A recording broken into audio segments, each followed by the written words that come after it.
Okay, so rationalization is the fundamental concept that Weber gives us. It is the way that he makes sense of modernity. So for Weber, remember that rationalization is the element of modernity that's most important. Modernity for Weber, in fact, is rationalization of all areas of our social life.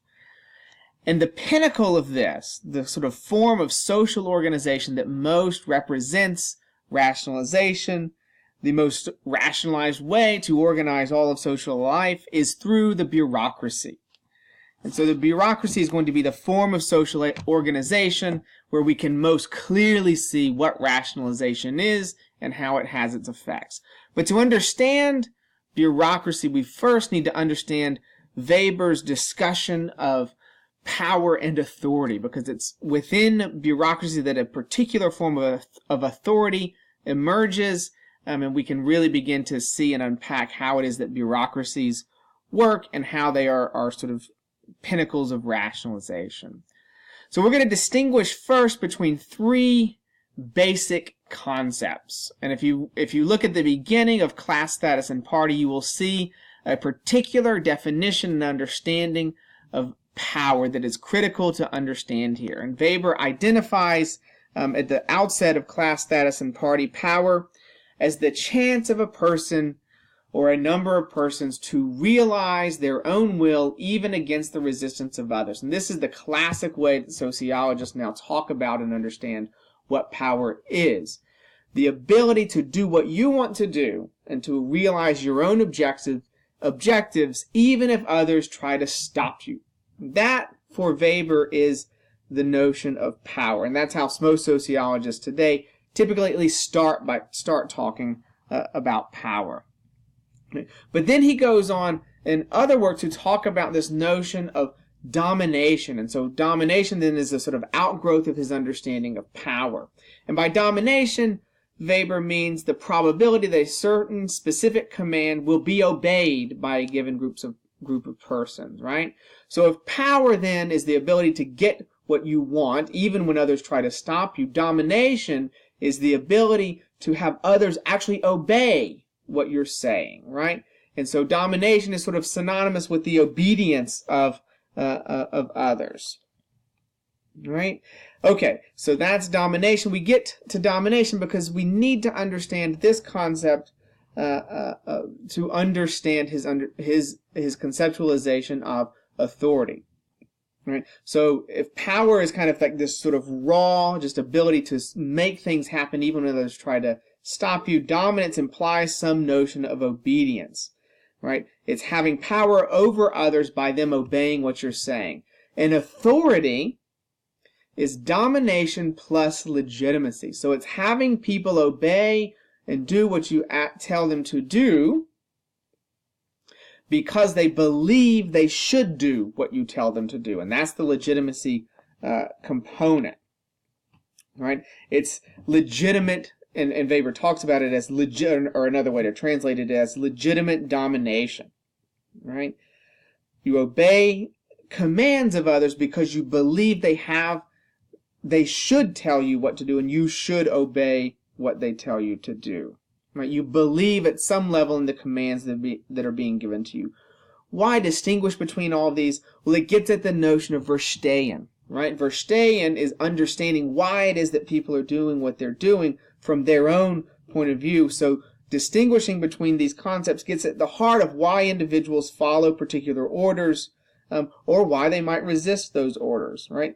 And so it's about how power gets exercised through individuals understanding their situation, understanding their world, and following commands because of this, right? Power is raw and it's overt, right? And it highlights a degree of coercion.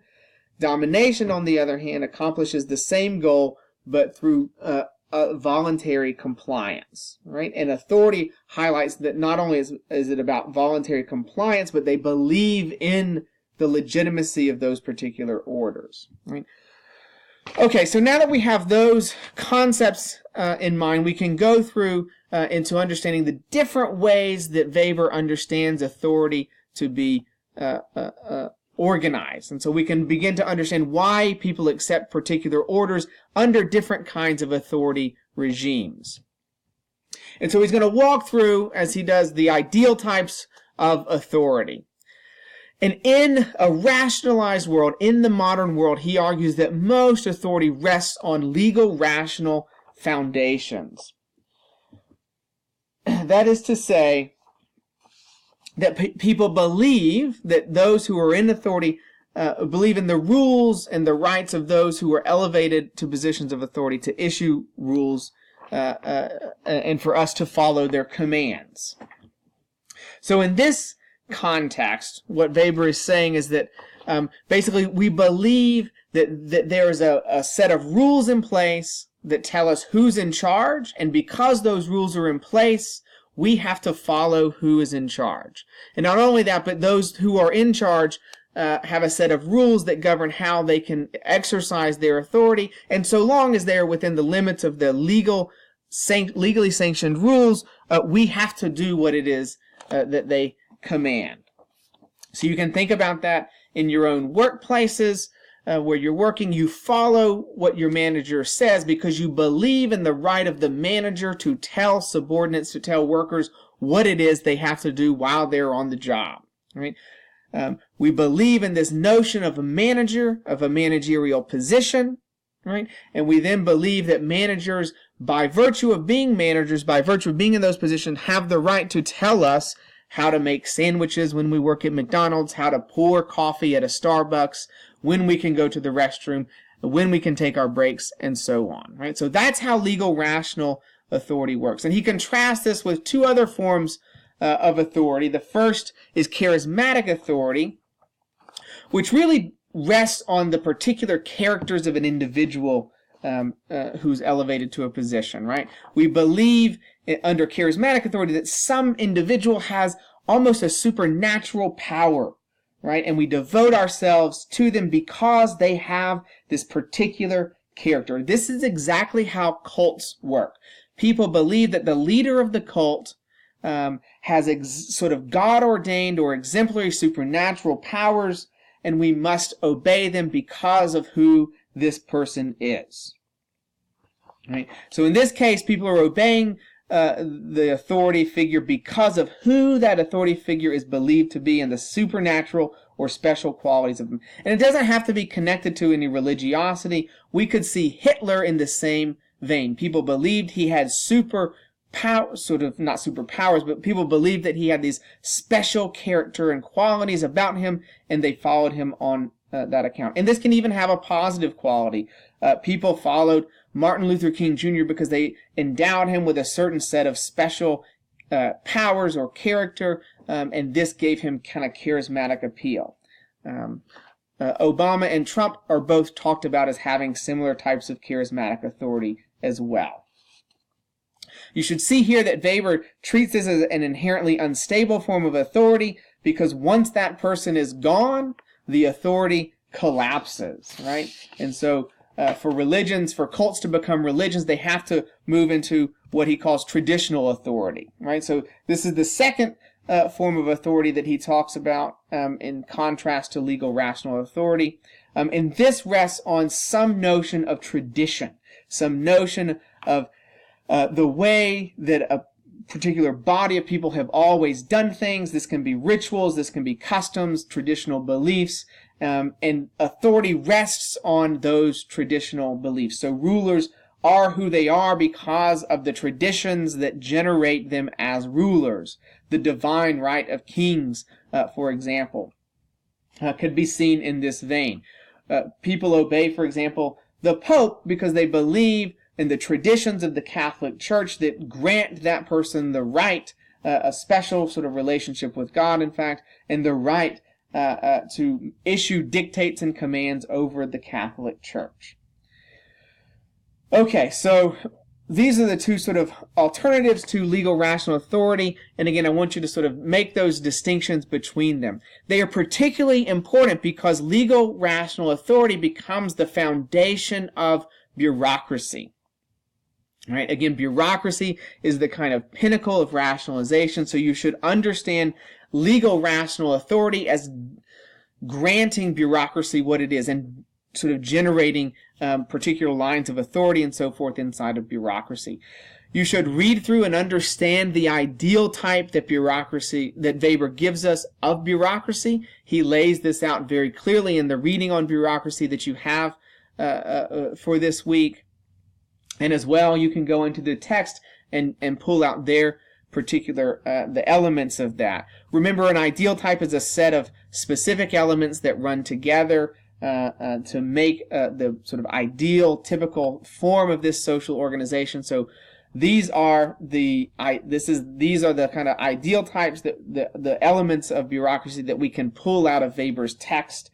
So I'll leave it to you to go through each of those and understand each of those particular elements. You should note that Weber and the text talk about them in slightly different ways, so reconcile them. They're talking about the same thing. But reconcile and make sure you understand this particular ideal type. What's important for our purposes here is to see that when you put these elements together, it creates, Weber argues, something, a form of social organization that is both highly efficient, right? It is in a technical sense very effective in getting things done very quickly, but it is also very impersonal.